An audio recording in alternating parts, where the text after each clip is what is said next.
Okay, so we're beginning in chapter 3. Overnight, I went from being myself to being a person who was expected to know things. I could feel people watching me, their glances like high, soft grass I walked through. I couldn't be sure, but I thought they were talking about me as well, about my special sight that was better than ordinary eyes, about how amazingly I had identified Greyfire and how quickly I had found Diver's Needle. I noticed a difference in the way I was treated. How when I visited my relatives, I was served food immediately after the old ones. How uncles and aunts hurried to make room for me in the eating circle. How older cousins didn't laugh anymore when I greeted them by the wrong names until they got closer to me, or when I stumbled on a log or bumped into a yard pole. I liked these differences very much. Soon, they no longer surprised me. A little while after that, I began to expect them. Cease behind trees, my mother called to me one morning when I failed to come outside for breakfast. It's time to get up. I'm not ready yet. I'm thinking with my eyes closed. A cool breeze sifted through the places where the wood of the house walls did not meet, and I was too comfortable to move. It's cornflakes, my father invited me, warm from the hearth, and then I need you to help me patch the roof. Save at least 2 of them for me, I tried to speak without rousing myself, to murmur from some place other than my body, for when I'm finished thinking. There was a long time of quiet then, and I imagined that my family was whispering so that they would not distract me from whatever important thing I was doing. I let my mind wander, drift and sail like an orange maple leaf through the blue air. Every part of my body fit perfectly against the mat I was laying upon, my legs and arms and head and back all equally heavy and pleasantly balanced. I let my hidden eyes look where they wanted, which was nowhere. Water, I sensed water, sniffed it, sniffed at its unmistakable odor, a dry, pale wetness. I ran my tongue along the surface of my lips, straining toward the beginnings of being thirsty. The water pooled in the cup of palms, swirled gently over rocks in the creek, glided in long drips down the smooth side of smooth bark, poured on my face. I sat up coughing and rubbing my eyes, spitting and shaking my head. Think about that, Brings the Deer laughed. He knelt beside me to the place he must have silently crept, holding a bowl that was now empty. That was not funny, I said very loud. My uncle had always been kind to me, a better friend than any boy my own age, and for him to play some mean joke, just when I was so happy with myself at last, seemed not fair, worse than if someone else had done the same thing. For the first time in my life, I was angry with Brings the Deer, confused by him, shocked to be mistrustful of him. Okay, so after Walnut gets his name, Sees Behind Trees, and he performs these 2 challenging tasks of identifying Greyfire and finding Diver's Needle, people start treating him differently. On a sticky, I want you to write down some examples that the author states of how Sees Behind Trees is treated differently since he's able to perform those tasks. We're in the middle of page 23, and Sees Behind Trees is angry at Brings the Deer. The smile fell from his lips at my tone, but he didn't move except to sit next to me. He touched my wrist lightly with his fingers. It will be funny, he said, when you think of it the right way. How can the same thing be both funny and not funny? You have to see the joke, Brings the Deer explained. You have to learn to laugh at yourself. Will you laugh if I dump water on you when you're asleep tonight? He thought about my question. I doubt it, he said. Finally, but in any case, I would probably get up and throw you in the pond.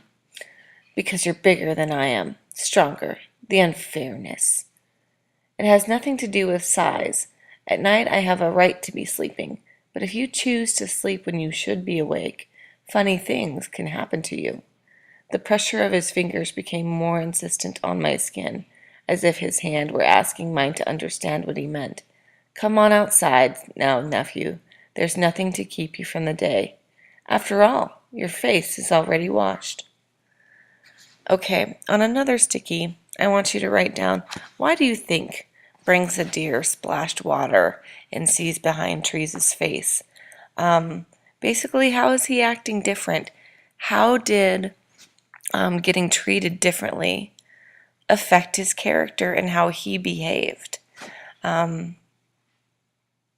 What do you think about that? What do you think sees behind trees is going through, and what do you think brings the deer is trying to teach him? We're in the middle of page 24.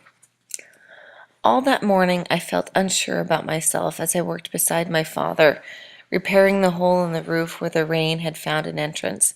The sun was hot on my back, and small insects buzzed about my ears.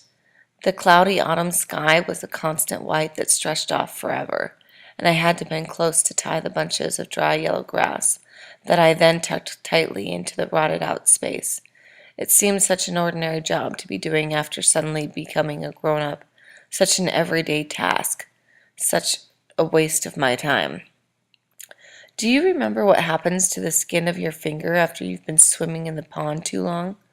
My father asked from below as he handed up more grass. Swimming in a cool pond sounded like a very good idea. Kind of scrunched together, I answered, puckered like grapes that are too ripe. Right. Well, that's how your face looks today. Surely Brings the deer didn't have that much water in his little bowl. I raised my hand to my forehead, and it was true. It was pulled into lines of shallow wrinkles. My lips were as pursed as a clam that doesn't want to open. My neck was stiff, and my shoulders hunched high like the wings of a sleeping bat.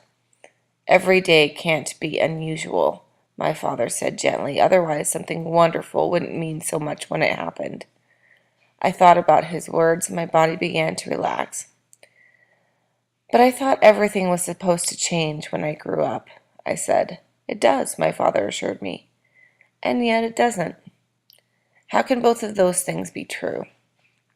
You're still fixing the roof, my father pointed out, just as you did last year and the year before that. Your weight is still light enough to allow you to be on top of our house without falling through. So it's all just as it was. Why had I always been told that getting a new name was so important? Why had I worried about it so much? Not quite, my father said. He reached up and squeezed my bare foot. The difference is, now you and I are having a conversation between men. What he had said was so simple, and yet it startled me more than a crash of thunder. My father and I, we were both men. A shiver ran like a laugh through my back. You mean you're talking to me the same way you would talk to Brings the deer? I asked, not quite believing this to be possible. Certainly not, my father replied. But before I could be disappointed, he continued, Brings the deer is my brother-in-law, and I like him very much. But you sees behind trees. You are my son. Okay, so on a sticky note, I want you to write down, what is it you think that sees behind trees? What do you think his father is trying to tell him? What do you think he's trying to make him understand when he's talking about what it means to be a man and trying to help Cease Behind Trees understand in the process of becoming a man? I had never quite understood the dividing line between not being a grown-up and being a grown-up. It seemed as though there was some invisible doorway a person walked through, and when he came out on the other side, he was supposed to be all that he had been before, except more. Yes, I was still my father's son. Yes, I was still Brings the deer's nephew. Yes, I had learned how to do something new, to see with my ears and to back up what I heard with questions that might help me see more sharply, but I was no smarter than I had been. I was not ready to be a warrior or a hunter, to be a husband or a father. I didn't know how to build a house or sing the late-night songs. I didn't know how to be quiet when It made no sense to speak, or to speak when everyone else was silent. I didn't know how to find the special herbs and plants that made medicine. Didn't know how to talk to other grown-up people in ways that were both respectful and equal. No matter what anyone else thought, no matter how often Diver repeated her story, no matter how much my mother and the rest of my family bragged about me, I knew who I wasn't. I wasn't who they thought I was. I was still just me, with a different name. How did other people do it? Had it been easier for them to catch up to their new selves, or was everyone secretly two people at the same time, one of them largely pretend? I tried to think of the most completely grown-up person I knew, and Greyfire, the man I heard in the woods, came to my mind. He had a calmness, as if he lived in a place that didn't require any neighbors. Of course he was polite, but there was still a distance about him. He seemed content with himself, with making his pictures on bark, stringing his shells, doing his quill work. Though the werowance was his sister, and though neither of them had ever married or had children, you never saw them joking or heard them laughing together. I didn't even know if they ate their meals from the same bowl. Was needing to be with no one else what it meant to be grown up? Okay, on a sticky, I want you to talk about sees behind trees is now a man, but how does he see himself differently? How is he not quite like a grown-up yet? On a sticky, I want you to write down a few ways that sees behind trees realize he's not quite fully adult yet. What are some things that he says that he's still not able to do? Write down it. Try to find 3 things that he says he's not ready for or he's still not doing. We're at the bottom of page 27. If that was true, I had received my name too soon because I hated to be alone and I avoided it whenever possible. I slept curled next to whichever brother I could find, and all night we would roll and switch positions on the mat, kicking or punching each other, getting close for warmth on cold evenings, and waking each other if we had an interesting or scary dream. During the day, I was always doing some work for my mother or father, or following after brings a deer, or running off in the afternoon with boys my age to swim or make secret pathways in the high grass. When I was little, I hated the game we sometimes played, the one where a person had to close his eyes and everyone else hid away. When my turn came, I always looked around and saw nothing. Nothing but the closest trees or cornfields or the blur of distant houses. I ran in circles, calling, pleading, until finally every other player gave up and came out. When someone else had to search, I made sure, by not hiding well, that I was the first one to be found. At least that game was different now. Ever since my mother had taught me about seeing with my ears, I could find every other player, usually without moving from where I stood. They never let me be it anymore. Sometimes, now that I was supposed to be grown up, I made a test for myself. I would sneak off, leap into the pond so that my ears were blocked by water, hold my breath and float face down. But as soon as I thought, this is what it's like to be alone, I scrambled for the surface, threw myself on the bank, rubbed my hands along among the pebbles, and wondered loudly where everyone had gone. Without somebody to watch me, laugh at my jokes, tell me what to do, ask me questions, race me to the river, make me guess the names of birds, or challenge me to count silvery fish in a school, there was nothing for me to do. Without somebody to be somebody to, it was as though I wasn't somebody myself.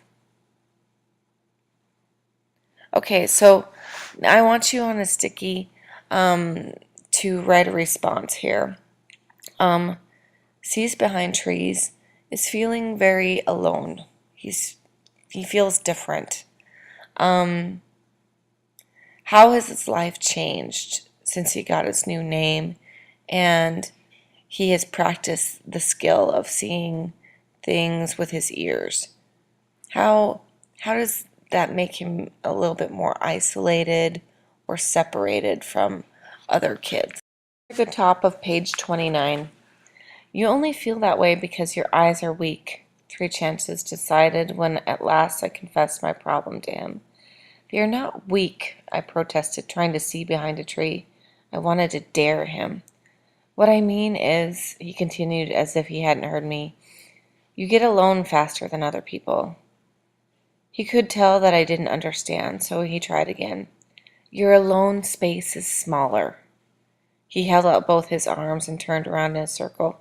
Anything beyond that, in your eyes, it might as well not be there. But, I started to say, how did he know this about me? Me, on the other hand, Three Chances went on. I can see as far as I can throw a rock, and that far away there are bound to be people, so I'm never alone, like you are. You really can see as far as you can throw a rock? That sounded impossible to me. Yet Three Chances claimed it so calmly that I couldn't help but take him seriously. Well, in daylight anyway, he said. At night the rock would probably hit somebody and I'd get in trouble. Now Three Chances was making sense to me, because at night, with the sounds of sleeping and whispering, the vibration of bat wings swooping in the air, and the low crackles of dying fires on every side of me, I didn't feel so much by myself. At night I could see as far as I could throw a rock. How far can you throw a rock? I asked Three Chances, wondering which one of us was stronger. You'll never know. He laughed, making fun of me. Well, I know where your foot is, I said, and stamped on it. Ouch! Three Chances shouted. You better watch out, Sees Behind Trees. Some night when you don't expect it, I'm going to sneak up on you and make you sorry. Just try it, I said, thankful that he said night. Okay, so on a sticky, Sees Behind Trees' friend, Three Chances, kind of helps him understand why he feels so alone. What does he make him realize about how big his own personal space is? If you can't see beyond a certain distance, how might that make you feel more alone? Three Chances tries to explain this to Sees Behind Trees. So, could you write down on a sticky the point that Three Chances is trying to make here? Chapter 4, page 31. The next day, I decided to go searching for this new self of mine. And the first place I looked was to see if people I didn't know very well had begun to treat me less like a child than they used to. I heard a cluster of men talking together, went to stand just outside their group, and waited for someone to congratulate me, or at least to recognize me or include me in the conversation. I put an expression on my face that said I was interested in what they were discussing, though it was all complaints about their various sisters-in-law and mothers-in-law, and I didn't understand most of what their problems were. No matter how much I laughed when they laughed, or shook my head when the man next to me shook his head, nobody seemed to notice I was there. So finally I moved on. Next I heard the Werowance herself. She was giving advice to a hunter who was having no luck. I listened as she explained to him about reading tracks, about thinking like the animal he was pursuing, about apologizing many times for having to take its life. The man finally nodded and moved on. Hello, Sees Behind Trees, the Werowance greeted me. Spoken in her everyday village voice, my name didn't seem so impressive, but still, she remembered it.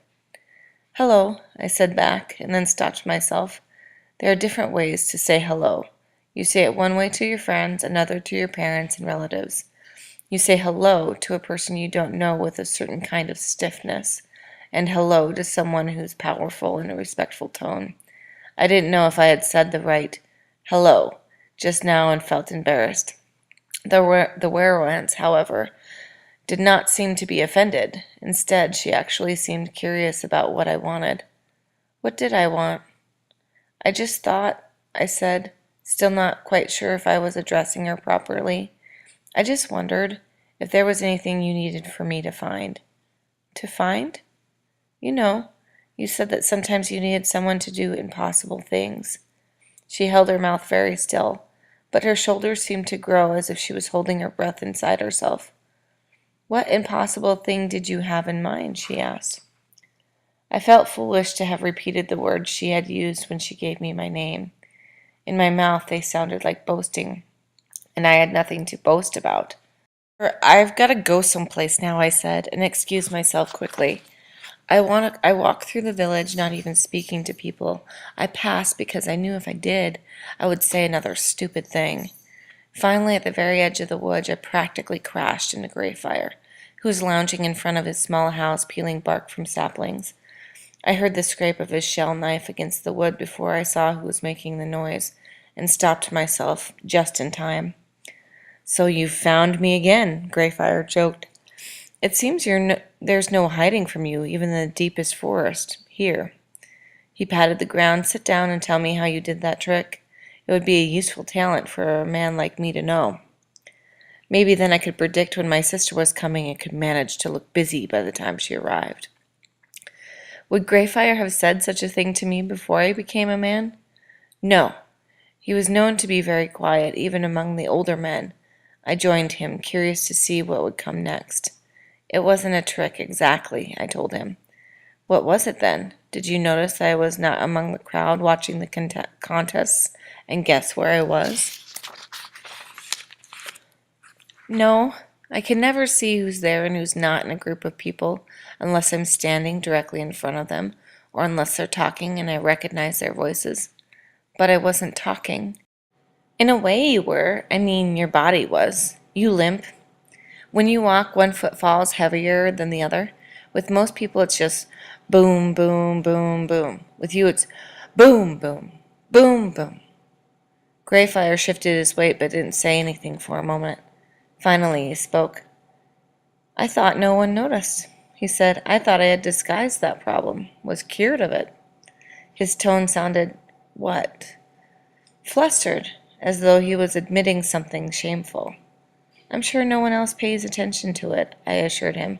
"It's just that I have to listen very closely so that—" Now it was my turn to reveal an unpleasant secret, "so that people won't realize I can't see as far as they seem to be able to." "I've heard that about you," Greyfire said. "Eyes like a possum." I hung my head. "I guess I didn't fool anyone." "I guess I didn't either." Greyfire began to work the stick again, each stroke long and even. "But at least your problem isn't your fault." Greyfire was an important man, an elder, the Werance's brother, a famous artist. I couldn't be so nosy as to simply ask him what he meant, though I wondered very hard how his limp had happened to him. I teased a tangle out of my hair, wishing he would tell me. The lull of the afternoon was stripped with the rhythm of Greyfire's knife. "So this is how it happened," he said finally, and opened his hands upon his knees to release the story. Okay, so at this point, I want you to write down on a sticky, what is it that Greyfire reveals to as he's behind trees? What flaw does he have? And what did he think nobody noticed? Now let's hear how Greyfire got that limp. We're near the top of page 35. "I was young," Greyfire said, "not much older than you, and I was the fastest runner in the village." "You?" I repeated before I could stop myself. I could imagine many things about Greyfire, but fast was not one of them. It was my pride, speed. Warmth seemed to come from where Greyfire sat, as if the morning sun had returned just to shine on him. He leaned forward, and in the sparkle of his voice I heard him as he had once known himself, quick as a water bug. "Did you win races?" I asked, caught up in his memory. "Every one. I won so many races that no one would race me. They held special contests in which I was forbidden to compete. They made me judge." Our eyes met, and I felt a push of excitement, as though I could feel his legs beneath me. "A judge? When you were my age?" Greyfire blinked, slowly and deliberately. No words were necessary. "What happened?" He looked beyond me, off into the distance. "It's a mistake to let any one thing about yourself become that important," he said. "It can be dangerous." "How?" I thought about Brings the Deer and the bowl of water. "It can make you forget your weakness," Greyfire said. "It can make you believe what other people say about you or need from you more than what you know to be the truth. You start to make promises you can't keep. Now I was the one who looked away. What if Diver's needle hadn't stuck to her dress? All right, I finally admitted. It was a kind of trick seeing you coming, but I don't know how I did it. I mean, I couldn't really see you, but I put together the parts of sounds I could hear, and you were the only one I knew that they would all fit. Oh, that's good, he said. That's a very intelligent trick. I could use the word trick for what I had done, but I didn't like it when Greyfire echoed me so easily. Was your running a fast trick? He thought for a moment. A very intelligent skill, he corrected himself. I hope you have use of it longer than I did of mine. So Sees Behind Trees has a little bit of a hard time with Greyfire, echoing that what he had been able to do was a trick. Why do you think Sees Behind Trees doesn't like that?